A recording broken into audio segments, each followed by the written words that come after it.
Olá você, telespectadora, olá você, telespectador da TV Cultura. A partir de agora você acompanha a edição do Opinião Litoral desta quarta-feira, 14 de dezembro, em que os comentaristas que vão analisar as notícias com você são o Benjamin Rodrigues Lopes, médico, e o Marcelo Pavão, advogado e jornalista.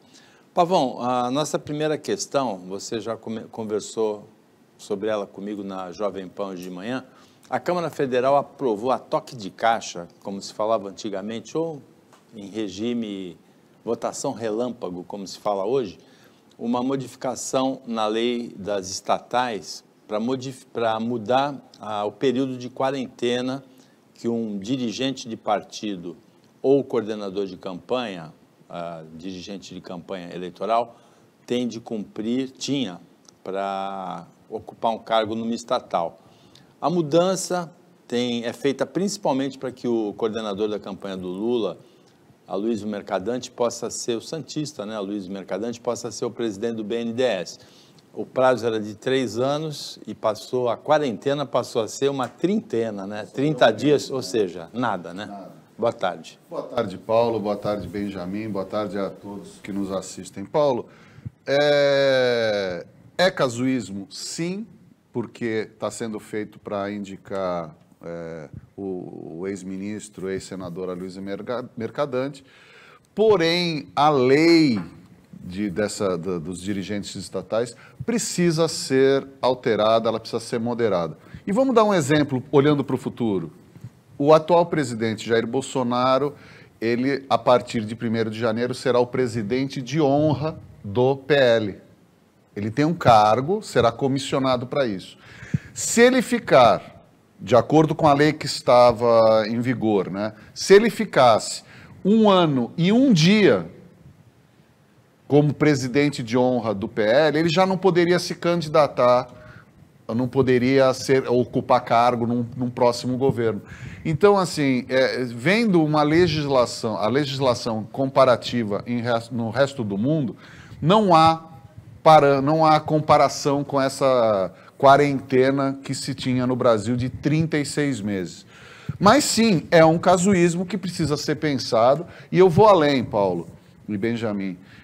Eu penso que a gente precisa começar a reestudar algumas leis para que elas não sejam momentâneas. E falo uma muito clara, a própria reforma trabalhista. Então, o Temer vem, o Bolsonaro afunda mais, agora vem o Lula e fala que vai fazer um revogaço, como as leis das armas. Isso cria uma instabilidade. Então, essa questão da direção das estatais, ela precisa ser melhor analisada, porque, por exemplo, nos Estados Unidos, não tem essa quarentena para você ingressar no governo, porém você tem 2 anos de quarentena para voltar eventualmente ao governo. Para voltar para a iniciativa privada depois de ter ocupado um cargo com exatamente. Depois que você... É uma quarentena ao contrário. É ao contrário. E tem uma centena de leis que proíbem e estabelecem penas muito rigorosas para divulgação de informações sigilosas, para participação. Então, eu penso que a gente precisa evoluir com essa lei. Foi casuística, sim, essa mudança. Infelizmente, a coisa já está em andamento, mas a gente precisa começar a pensar em aprimorar a legislação e não apenas ficar mudando dessa forma. Benjamin, boa tarde. Sobrou alguma coisa para você falar, não? Tem que discordar. Aí tem conversa. Aí a gente começa dilema. Quando a gente estava ouvindo essa questão de ser casuísmo ou não, a palavra casuísmo em si não é errada. Sócrates ensinava que a gente devia pensar no plano das ideias. A gente pensa, a gente idealiza e aí faz a lei. Algumas pessoas dizem não, nós temos que olhar os problemas e a partir da constatação do empirismo, a gente formula também teorias.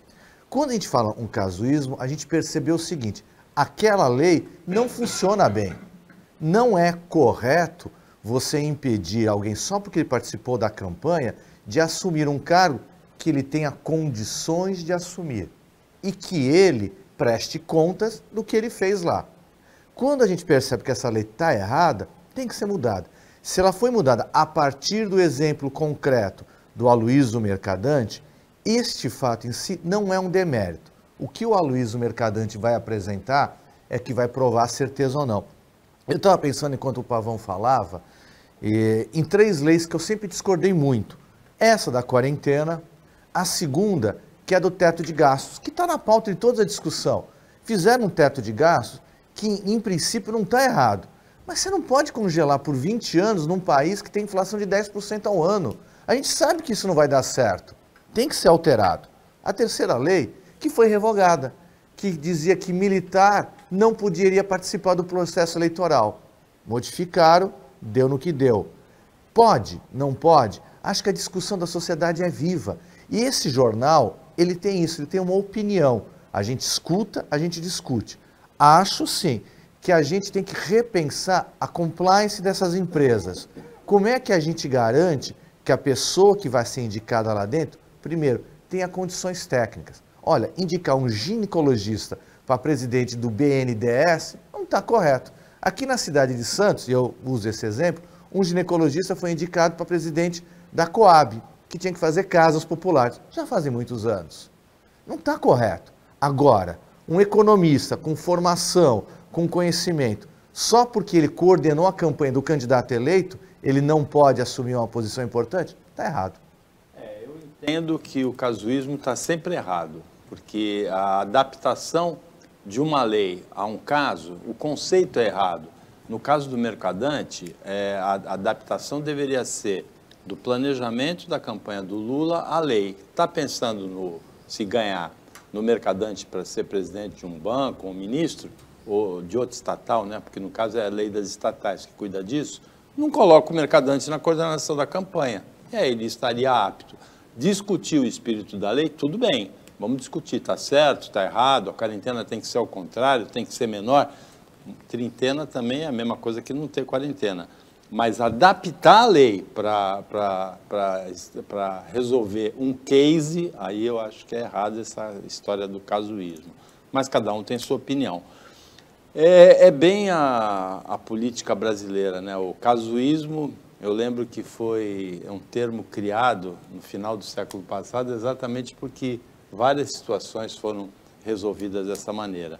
Que também retrata, Pavão, a política brasileira das últimas décadas o presidente Lula pensava em indicar a presidente da Fiocruz, Nízia Trindade Lima, para a ministra da Saúde. De repente ele está meio pressionado pelo Arthur Lira, é o que diz uma reportagem hoje da Folha, do UOL, para que o Lira diz que dá 150 votos para o Lula na votação da PEC da transição, que é muito importante para o início do governo Lula, em troca do Ministério da Saúde, porque ele está muito incomodado que o adversário político dele, o inimigo dele, o Renan Calheiros, vá fazer parte do governo Lula no Ministério da Integração. Então é aquela história, velha história de compor, vender, né, Paulo, espaços no governo em troca de apoio político, né? E aí você vê uma situação muito, entre aspas, né, esquisita, é que a mesma situação foi colocada para o atual presidente Jair Bolsonaro e para o mesmo ministério, né? A mesma situação, o PP ofereceu ajuda ao presidente Bolsonaro, ajuda parlamentar, apoio parlamentar, com a contrapartida de se dar ao Ministério da Saúde. Para o Marcelo Queiroga. Não era para o Marcelo Queiroga. À época era ventilado o Ricardo Barros, que é hoje o líder do governo. Ele já havia sido ministro do Temer, certo. E o PP falou, olha, o nosso indicado é o Ricardo Barros. O Pazuello era o ministro, quando caiu, o Ricardo Barros foi para líder do governo e aí entrou o Queiroga. Entendeu? Olha, governo Bolsonaro negocia de saúde com o Centrão. Então, assim, o Centrão é a moeda, ele quer a moeda de troca ao poder. E aí eu lanço, que é aquela história que a gente estava conversando antes do programa. Será que não está na hora da gente começar a discutir na sociedade a introdução do parlamentarismo? Para a gente responsabilizar os parlamentares por atos decisórios, porque hoje, veja, em troca de 150 votos para aprovação da PEC do estouro, como está sendo chamado, eu quero o Ministério da Saúde. Ok, aí é dado o Ministério da Saúde. Aí há um problema no Ministério da Saúde. Quem é a responsabilidade? Do presidente de plantão. Não do ministro e muito menos do Centrão. Então, será que não para esse governo, porque aí seria outro casuísmo, a gente alterar a forma de governo durante, mas para os próximos, será que não está na hora da gente responsabilizar os congressistas, dando o poder de governo a ele, e aí se faz besteira, cai, não precisa fazer impeachment, cai o governo. Será que não está na hora da gente começar a mexer na ideia do parlamentarismo? Será que não está na hora do Benjamin, que já foi 3 vezes secretário de Saúde, explicar para a gente por que esses deputados do Centrão querem o Ministério da Saúde, Benjamin? Meu Deus, acho que o programa sai do ar hoje. Porque tem dinheiro, porque tem poder, porque tem capilaridade. Existem 2 ministérios no governo federal que respondem por quase a maior parte do orçamento, que é saúde e educação. E a gente cansou de ver, até na pandemia, como meteram a mão no dinheiro público.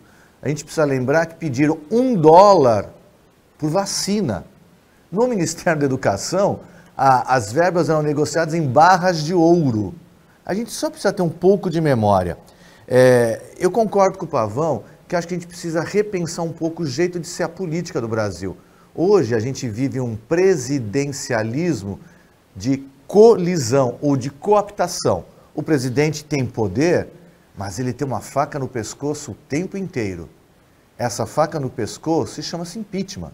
Presidente que não cede é derrubado. Temos a história do golpe, ou não golpe, da Dilma Rousseff.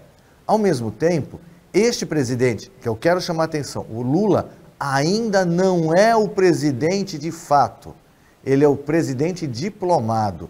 Mas o presidente diplomado tem a responsabilidade, no dia 1º de janeiro, de pagar o auxílio emergencial que o presidente, de fato, não deixou dinheiro para isso. E ele está, literalmente, com uma corda no pescoço. Você que mora em casa, é mais ou menos o seguinte: segunda-feira vence o papagaio do cheque e você tem que arranjar o dinheiro. Para negociar com o dinheiro, uma pessoa te chantageia, entre aspas, e te oferece 150 votos. Quem está errado? O Supremo Tribunal Federal, ainda em relação a essa questão de negociação entre parlamentares e governo, o Supremo, entre hoje e amanhã, decide a questão do orçamento secreto. Existe, Pavão, existem 2 posições antagônicas. Eu não consigo entender essas 2 posições antagônicas. Uma delas é que a transparência é um princípio constitucional. Então, a emenda tem que ser pública, o parlamentar que fez, a ONG ou a empresa que ganhou a licitação, tem que ser tudo público, quem direcionou. Mas tem uma ala do Supremo, alguns ministros, que entendem que o Congresso deve ter autonomia. Mas para quebrar princípio constitucional, para violar princípio constitucional, não tem autonomia do Congresso, né? Então, Paulo, a saída, por incrível que pareça, é a língua portuguesa, porque orçamento secreto você não vai encontrar escrito em absolutamente nenhum lugar. Então, lá está escrito orçamentos do relator. Emendas do relator. Então, não há nenhum lugar que é orçamento secreto. Como emendas do relator, elas são transparentes. Então, assim, há uma grande expectativa de fazer o que a gente chama de bem bolado, né? Aquela nem lá nem cá, vão dar transparência a uma parte, porque qual que é o jogo exatamente essa questão das emendas do relator? Se elas forem transparentes, o governo que assume, o presidente eleito, Luiz Inácio Lula da Silva, ele imediatamente vai ter 150 bilhões que ele vai poder dispor, porque a coisa sai da obscuridade e o presidente eleito vai poder mudar, porque ele pode fazer as alterações. O Supremo não permite. Se o Supremo não permitir. Mas o Supremo, ele não vai simplesmente dizer que tudo tem que ser transparente. Ele vai entrar nessa seara, na seara da nomenclatura. Aí é a tua bola de cristal. É o que está mais ou menos se desenhando pelas votações, que vai ser decretada a transparência peronomútil, para lembrar os nossos irmãos argentinos na final. Né? Peronomútil é aquela coisa, vai ser transparente, as emendas do relator, boa parte delas vão ser transparentes e outra parte vai ser condicionada ao relator, ou seja, algo vai ser originária do relator e uma parte vai ser decidida depois. Vamos fazer um grande bem bolado. É tipo assim, o vidro da frente do carro, para-brisa, vai ser transparente, os outros vão ser Exatamente. fumê. É a mesma coisa, Paulo. Fumê. Está em outra decisão do Supremo que está para ser publicada, é a decisão se solta ou não o ex-governador Sérgio Cabral. Está 2-2. Falta o Gilmar Mendes. Está solto. Está solto. Está solto. Esteja solto, não é, solto. Benjamin? Ele é o último que está preso, ele vai estar solto. Por quê? Porque a gente precisa mudar a Constituição naquilo que ela precisa. Se a gente quer a prisão em segunda instância, então a gente mude a Constituição. E aí eu lembro, eu aprendi isso numa palestra do jurista Ives Gandra Martins, quando ele aborda a questão da união civil entre duas pessoas. Ele fala, você pode ser contra, você pode ser a favor. Não é esse o problema. O problema é que na Constituição o Constituinte colocou que a família é constituída pela união de um homem e de uma mulher. Ou a gente muda a Constituição, que é a união de duas pessoas, ou então a Constituição proíbe. É simples assim. A gente precisa aperfeiçoar a nossa legislação, mas a gente precisa andar para frente.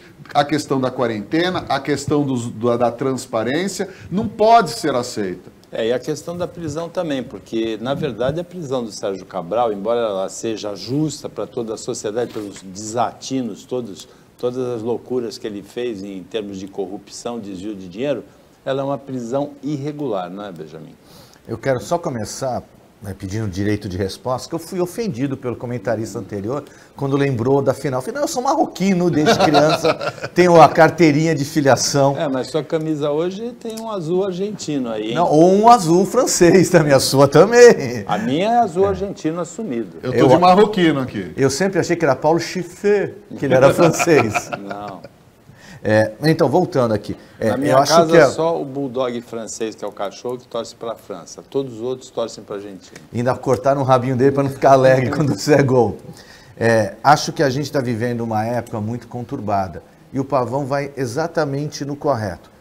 A lei é a lei, tem que ser interpretada. Em alguns momentos você pode até interpretações diferentes, mas existem palavras que estão corretas. Qual é a função do legislador, do deputado, do senador? Fazer a lei. Não é a função do legislador direcionar verbas no orçamento. Acho que a gente tem uma necessidade de fato de ter esse orçamento por esse imbróglio que foi causado neste último ano, os 2 últimos anos, com o namoro do Centrão, tinha que acomodar e agora o presidente é refém disso, mas está irregular. A lei é transparência. Com transparência, a gente já tem desvio de dinheiro em todos os níveis.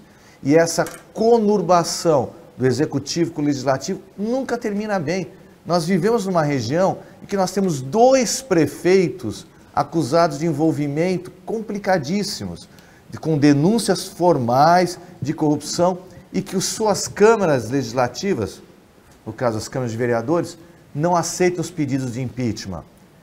Algo de podre cheira, e não é no reino da Dinamarca, é no reino do Brasil. O Opinião Litoral volta depois do intervalo, é bem rapidinho, fica com a gente.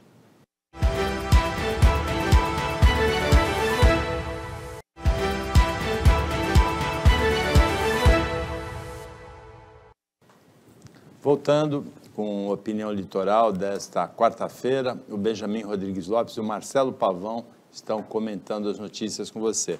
Benjamin, na segunda-feira, por ocasião da diplomação do presidente eleito Lula, do vice Alckmin, teve confusão da grossa em Brasília, principalmente depois que o cacique Chavante, misto de cacique Chavante, de pastor evangélico, de político, candidato a prefeito, que ameaçava o presidente eleito Lula, foi preso e os manifestantes que estavam com ele incendiaram carros, tentaram invadir a Polícia Federal, tentaram jogar um ônibus incendiado do alto de uma ponte, teve confusão brava.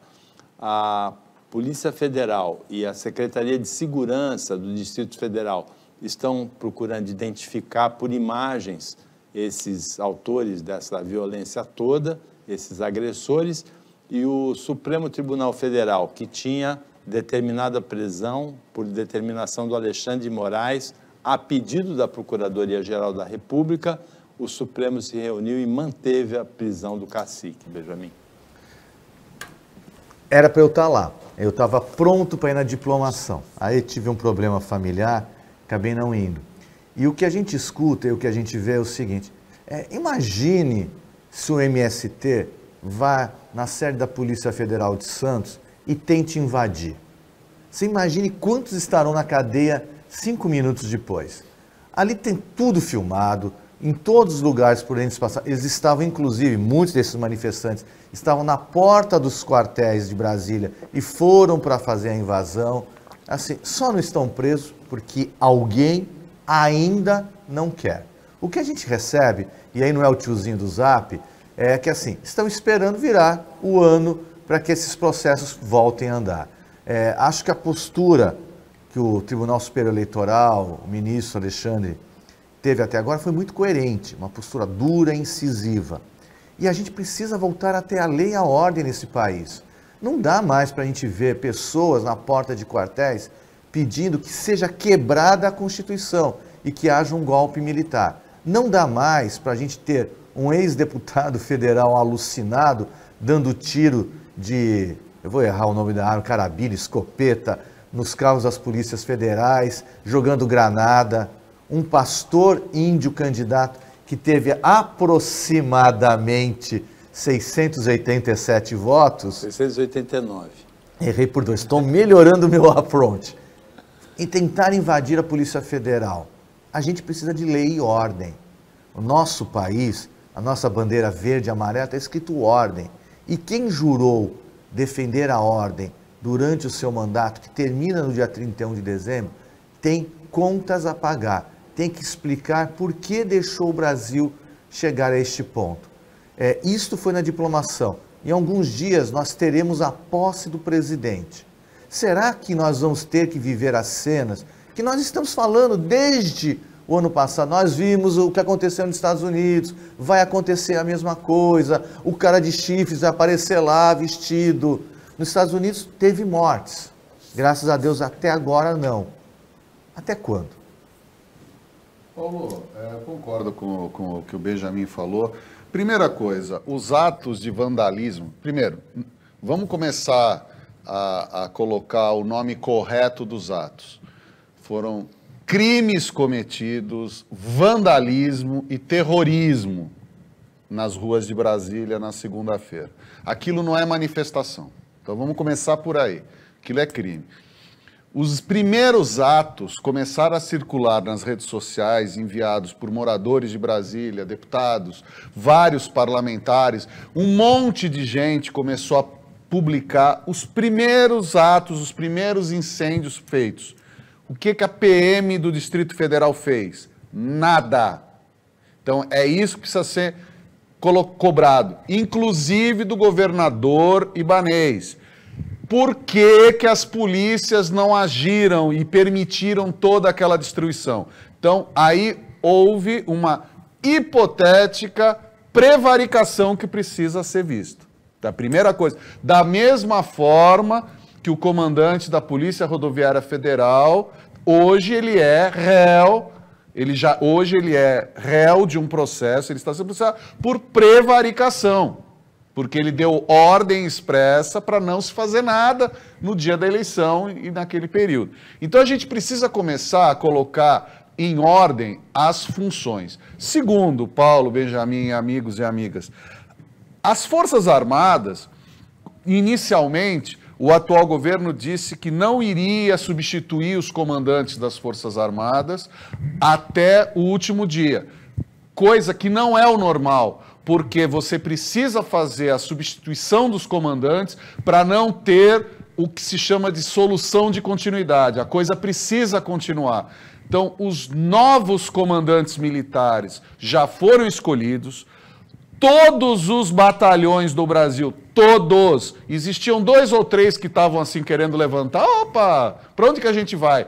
Todos os batalhões já se ordenaram com os próximos chefes e estão esperando apenas e tão somente a troca de poder para dissolver as manifestações nos quartéis.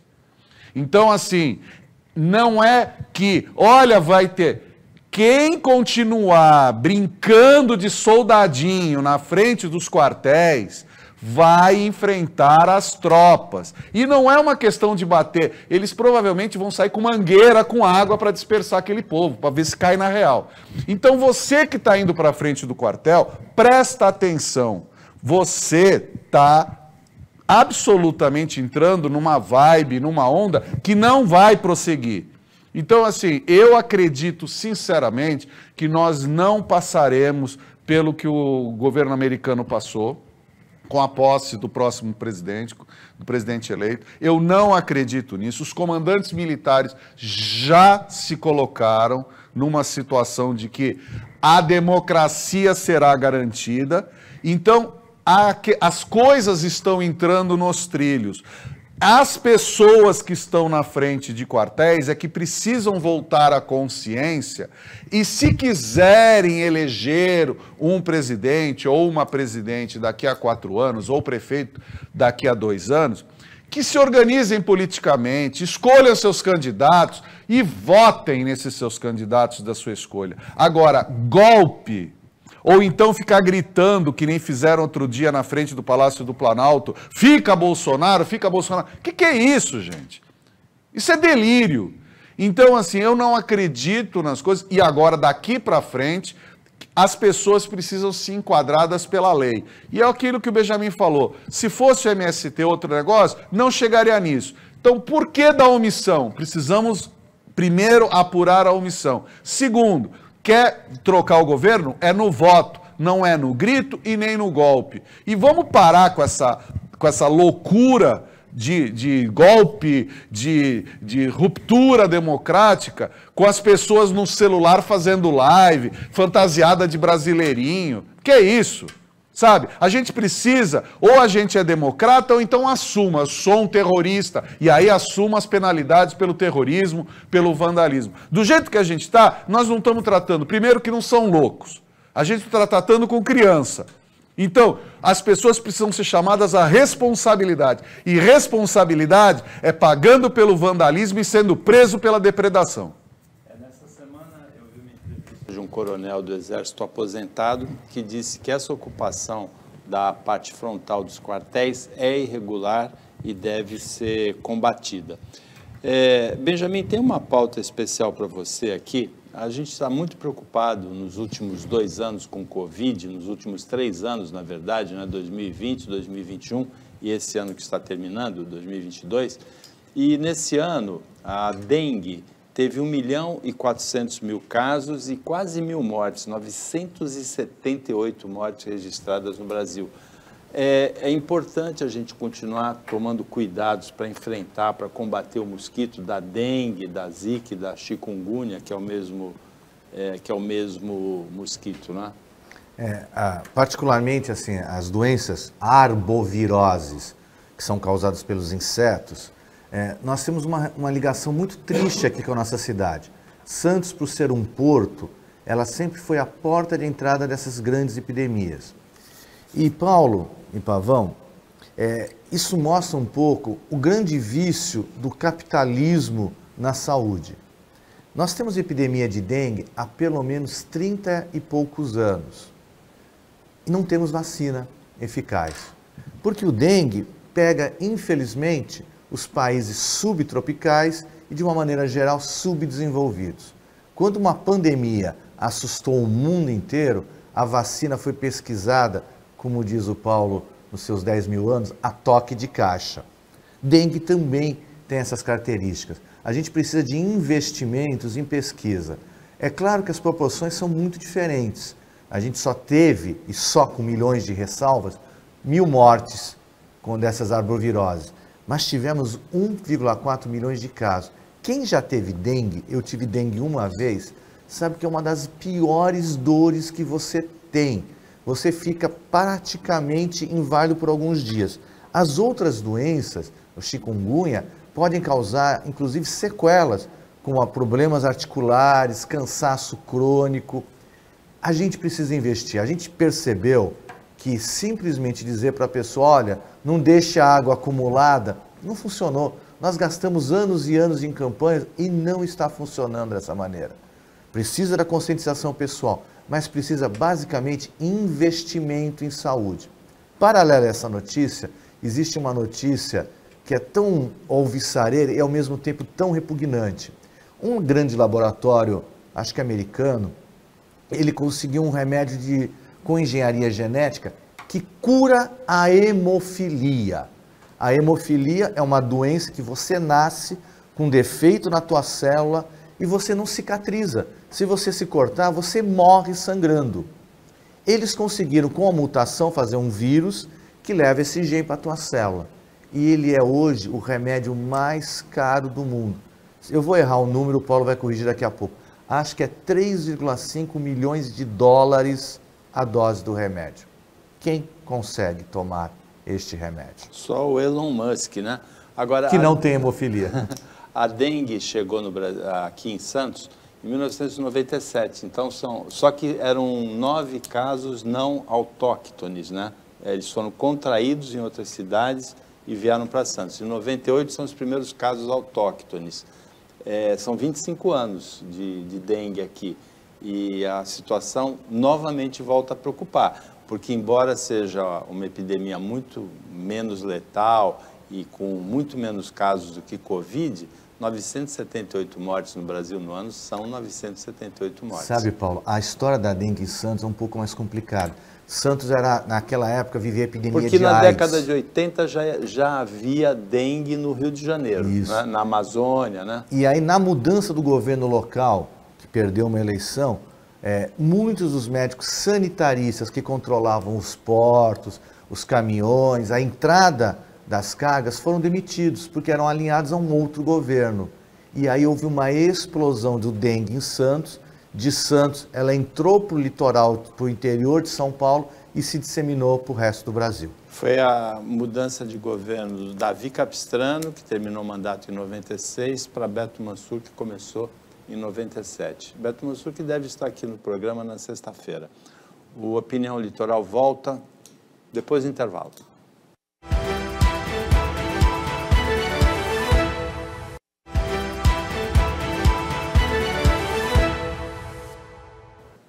Voltando, último bloco agora do Opinião Litoral desta quarta-feira, Marcelo Pavão e Benjamin Rodrigues Lopes analisando as notícias com você. Pavão, rapidamente, o prefeito de Cubatão, Ademário de Oliveira, ele sofreu 2 pedidos de cassação do mandato enviados por munícipes, por sindicalistas, Sindicato dos Professores, principalmente na Câmara, mas a Câmara rejeitou os 2 pedidos. Então, Paulo, os 2 pedidos. Acusações do atual vice-prefeito e de um vereador, batendo boca numa conversa de WhatsApp. Aliás, um print constrangedor, altamente comprometedor. O que tem ali que está implícito na conversa do Ademário com o vice? Exato. Então, você tem uma conversa que foi printada, 3 munícipes, se não me falha a memória, entraram com o pedido e foi rejeitado. O outro, supostas irregularidades na utilização de verbas e, inclusive, desvio de finalidade com a utilização de crianças. Para a campanha eleitoral. Para a campanha eleitoral. Bom, ambos pedidos foram... Pré-campanha, né? Ambos pedidos foram negados por maioria na Câmara. E, mais uma vez, nós colocamos o que já aconteceu na Câmara do Guarujá com o atual prefeito Walter Suman, que foi preso, que foi acusado de várias coisas, secretários foram... A Câmara simplesmente afastou o impeachment e rejeitou. Nós não sabemos se é verdade, não sabemos se é mentira, não sabemos qual é o desdobramento. A mesma coisa em Cubatão. Quer dizer, o que está havendo entre o prefeito e o vice, que um acusa o outro? Isso não foi investigado. O que aconteceu nessa acusação do desvio de finalidade de verbo, utilização de criança, uma certa coisa? Nada foi discutido. Então, mais uma vez, os ilustres representantes do povo na Casa das Leis Municipais não esclarecem o que está acontecendo. Então, assim, o que a gente tem? Olha, foram negados os pedidos, ponto. Mas eles foram negados porque foram investigados e não foram comprovados, ou foi uma decisão política? A mim me parece que apenas e tão somente uma decisão política, que a gente não chega à conclusão se o prefeito é inocente ou se ele é culpado. Se os vereadores estão encobrindo o prefeito porque são da sua base ou porque eles cumpriram o seu dever como representantes do Legislativo Municipal e o absolveram porque realmente não há fundamento nas acusações. Então é um grande nada que a gente tem dos nossos legisladores, que não explicam as suas decisões. Eles tomam a postura e o caso está encerrado. Mais uma vez, o que paira, tanto como ficou com o prefeito Walter Suman do Guarujá, agora com o Ademário de Cubatão. Não se sabe o que acontece. Inocente ou culpado, você decide. Liga, manda e-mail, zap, faz o que você quiser e você decide se é inocente ou culpado. Bom, resta aí um apelo a ser feito ao Ministério Público. O print da conversa do prefeito com o vice é gravíssimo. Se a Câmara entendeu que não deve investigar, o Ministério Público deve sim investigar. Aliás, é bom lembrar que o prefeito Ademário é indiciado pela Polícia Federal numa investigação que apura desvio de R$ 2.700.000 numa contratação de uma OS para gerir uma unidade de pronto atendimento sem licitação. Eu vou fazer um teste agora com a produção aqui do Opinião, se eles são rápidos e eficientes. Eu me lembrei, enquanto o Pavão falava, aquela imagem dos 3 macaquinhos. Um tampando as orelhas, um tampando a boca e o outro tampando os olhos. O que me parece, e eu ouvi hoje o comentário numa rádio local do Pavão, brilhante. Não querem ver, não querem falar, e não querem ouvir a conversa gravada. E não querem... Olha lá os macaquinhos. Perfeito. Palmas para a nossa produção. Eles não querem, principalmente, ser vereadores. Acho que tinha que ter o impeachment dos vereadores, porque a função do vereador básica é investigar. E eles abriram mão do direito de investigar. Oxalá a Polícia Federal, os grupos especiais e o Ministério Público não abram mão dessa investigação. E acho que, no final da história, não é um acordo político de base, acho que é um acordo econômico. Tem uma notícia que pode se tornar, no ano que vem, uma notícia excelente aqui para a Baixada Santista. O coronel Cássio de Araújo Freitas, que vai comandar a Polícia Militar no governo Tarcísio de Freitas, ele comandou a Polícia Militar no Vale do Ribeira e na Baixada Santista, então ele conhece muito bem a situação da segurança pública aqui. E o número 2 da Secretaria também é muito ligado a Santos, que é o Oswaldo Nico Gonçalves, que é da Polícia Civil. Paulo, eu espero que os novos comandantes tenham sucesso na sua empreitada. O secretário de Segurança é o deputado reeleito Capitão Derrite, do PL. Que também nós esperamos que ele desça do palanque, né? Porque é um daqueles, o Capitão Derrite, o deputado, é um daqueles que fica no palanque. Espero que ele desça e seja secretário. Mas, principalmente, eu desejo sucesso aos novos comandantes e, mais do que isso, que a gente tenha operações organizadas, que a gente tenha um acréscimo da segurança, não apenas para fazer, que nem a gente viu muitas vezes aqui em Santos, o desfile das viaturas. Então você vê as viaturas ficam desfilando de Santos, vão para o Guarujá, Cubatão, São Vicente, Praia Grande, fica tudo com giroflex, para a gente ver que está todo mundo passeando por aqui. Ou então trazer os cadetes na Operação Verão, quando botam essa molecada que está entrando no batalhão, para ficar fazendo a fiscalização da praia, sem o menor treinamento e supervisão. Eu espero que aprimorem a capacidade das tropas, que deem mais condições para as tropas trabalharem, que a Polícia Civil receba instalações adequadas, computadores, que não trabalhe mais como estavam trabalhando aqui em Santos, com goteira, com telhado caindo na cabeça, que não tenham PMs e policiais civis mais que a combater o crime com colete à prova de bala vencido, que não tenham mais apenas 1, 2 munições para fazer treinamento. A gente precisa de investimento na tropa, que os carros sejam possantes, que a inteligência, eu não me esqueço nunca, há poucos anos, no governo do então governador Sérgio Cabral, descobriu-se em determinado momento que o investimento na inteligência da Polícia Carioca era zero. Zero. Então, assim, é impossível você combater o crime organizado e rico com investimento zero. Então, eu espero que São Paulo esteja entrando no novo ciclo virtuoso com o governador Tarcísio de Freitas. Espero que as coisas entrem vamos estar aqui, o Benjamin já vai falar, mas eu estou no mundo de Bob aqui, sabe?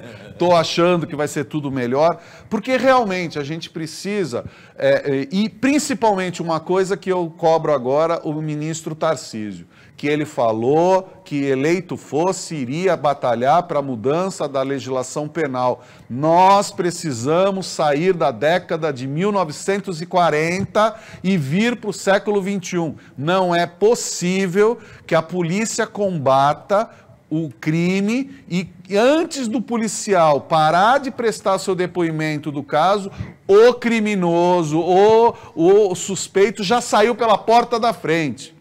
Não é possível que a gente continue com essa maldita audiência de custódia, onde o juiz levanta o dedo, olha, não faça mais isso, senão, ai. A gente não pode mais ter uma sociedade onde o crime valha a pena. Hoje está valendo a pena cometer crime, porque a pena não atinge o bandido, não atinge o bolso do bandido.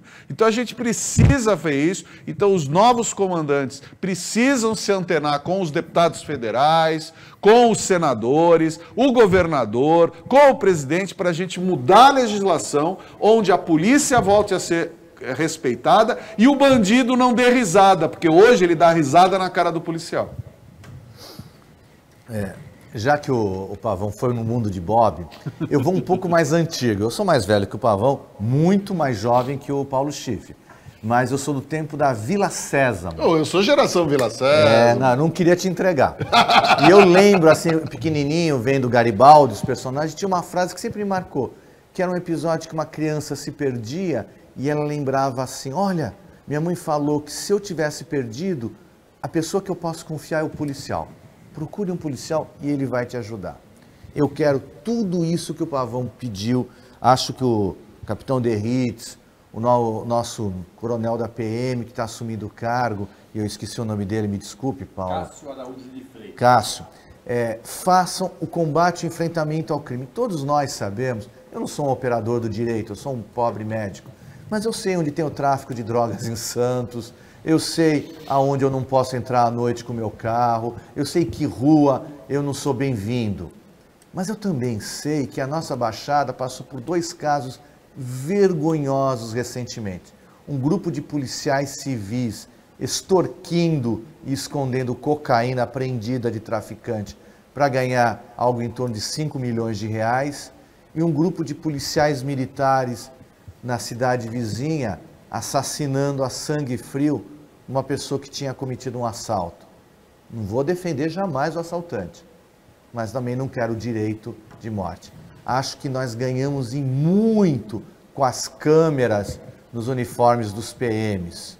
Não dá para voltar atrás, governador.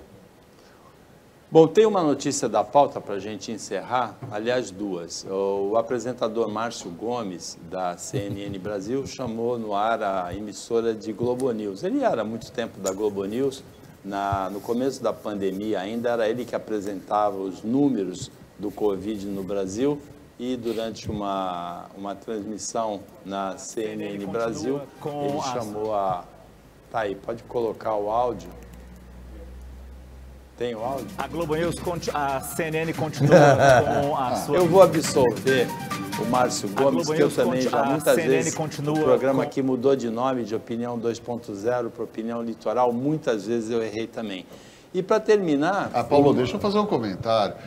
Você que a gente já está com o tempo estourado. Sim, mas você que está nos assistindo, qual é a tia que não fala o nome de toda a família antes de falar seu nome?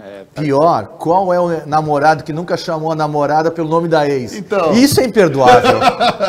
Agora, hoje tem França e Marrocos às 4 da tarde. Se você está assistindo a reapresentação, você já sabe o resultado. Quem é o adversário da Argentina? França do Mbappé ou Marrocos do Ziyech? Não, esse é o Ziyech. O Hakimi é o 2, né? O Hakimi é o 2. 2-1 Marrocos! Que joga no Chelsea. Agora, tem uma foto bem interessante, que foi até o Marcelo Pavão que me mandou, que mostra o atacante argentino Julián Álvares, pequeno, ao lado do ídolo dele, que é o Messi, querendo um autógrafo, e agora, nessa semifinal da Copa do Mundo, nessa Copa, o Álvares, a produção tem essa foto, o Álvares ao lado do ídolo dele, o Messi, mas fazendo a dupla de ataque na Argentina. Inclusive ontem fazendo os gols. O Messi fez um gol de pênalti, o Álvares fez um gol maravilhoso, praticamente sozinho, que ele arrancou do campo da Argentina, e no final o Messi fez a jogada e deu o passe para o Álvares fazer mais um gol. Então, os macaquinhos a produção achou rapidamente. Mas esse par de fotos o Pavão mandou agora para a produção, e é bem interessante de ver esse par de fotos, o Álvares pequeno ao lado do Messi e o Álvares agora como jogador argentino, parceiro do Messi. E ele não quer mais autógrafo, ele quer a figurinha dourada agora. Essa foto aí. Os dois parceiros. Então, com essa imagem bastante bonita, do sucesso dos argentinos na Copa de 2022, do sucesso do Messi, também do Álvares e vários outros jogadores que vêm tendo desempenho brilhante argentinos na Copa, a gente encerra o Opinião Litoral, não é Opinião 2.0, não vou errar que nem o Márcio Gomes, nessa quarta-feira. Agradecendo Benjamin Rodrigues Lopes, Marcelo Pavão, trabalho da equipe técnica de jornalismo do Sistema Costa Norte, e agradecendo a você que acompanhou a gente mais essa edição. Até amanhã, nesse mesmo horário de 15 para 1 da tarde, pouco depois da meia-noite na reapresentação. E se você assistiu à tarde, ótima segunda metade de quarta-feira para você. Se você está assistindo à noite, boa noite e até amanhã.